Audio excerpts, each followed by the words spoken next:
Okay, thank you. Good day, everyone. My name is Yosra.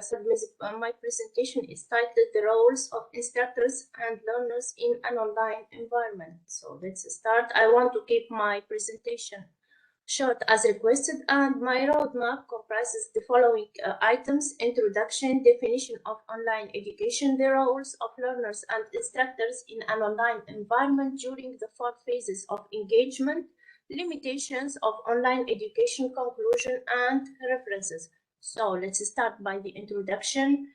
In 2020, COVID-19 pandemic affected the degree of education efficiency worldwide. The United Nations reported that the pandemic affected nearly 1.6 billion learners in more than 190 countries and all continents. Closures of schools and other learning spaces have impacted 49% of the world's population, student population. So, reshuffle of teachers and learners' functions take place, and the use of technological devices such as iPads and computers become the medium of communication between teacher and students and between students themselves. So the teaching learning process moved from a teacher-centered approach to a learner-centered approach. The latter approach, that is to say the learner-centered approach, is the major premise upon which the online distance learning environment is based. Here, it is a must to have a definition of online education, which refers to internet-based learning that delivers content and enables communication between instructor and students. It is rooted in this transaction of distance education and advanced computer communication technology.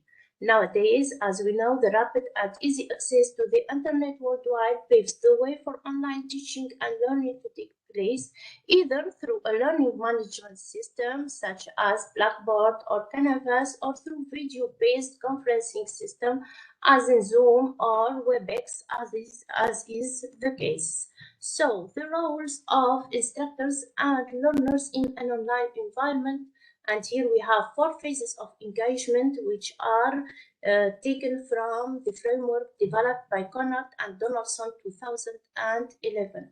The first 2 weeks are part of phase 1, where the learner is supposed to be a newcomer and the instructor a social negotiator.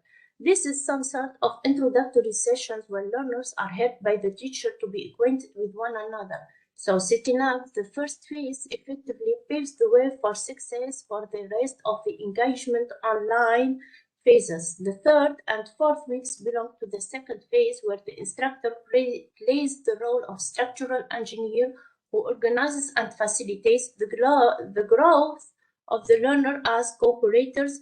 The instructor groups learners into small groups and provides them with some tasks that require critical thinking, reflection, and sharing of ideas, such as giving them peer reviews and activity critiques. After 4 weeks of online education, learners feel comfortable enough with technology-mediated communication to pass to the third phase of engagement, which is composed of weeks 5 and 6.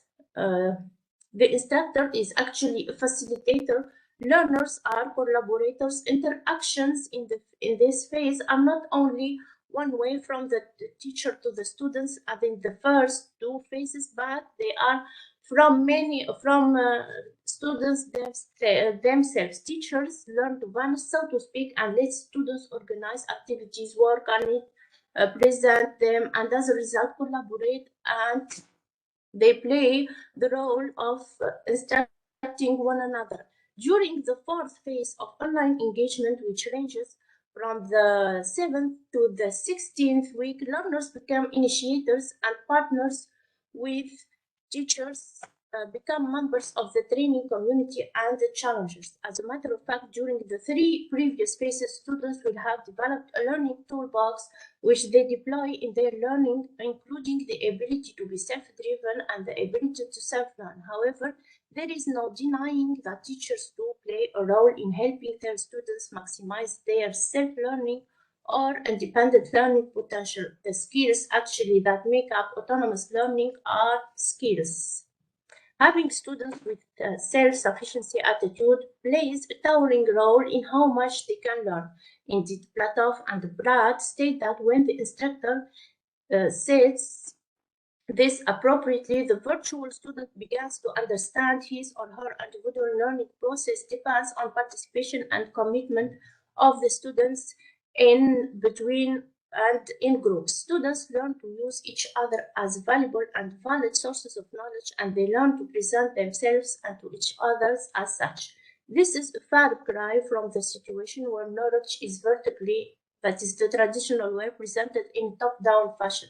Students learn that they two together constitute a loci of knowledge, and they can collaborate to elaborate a vision that represents their understanding. So now we move to the limitations of online education. Despite that the effective design of online education promotes high quality of learning, online education has some limitations, or they can be referred to as barriers, in the sense that they can be removed with appropriate action and insight from teachers. Martin and Kumar actually in 2020 examined the barriers of online education and classified them into four main types. We have institutional barriers, technology and technological barriers, pedagogical barriers, and interpersonal barriers. Let's say some of them. For the institutional barriers, we can state lack of administration support, lack of resources for course design and development, lack of incentives and recognition, online teaching not valued for promotion and tenure, limited knowledge on copyright of electronic materials, lack of evaluation instruments for online teaching, lack of policies or standards for online courses.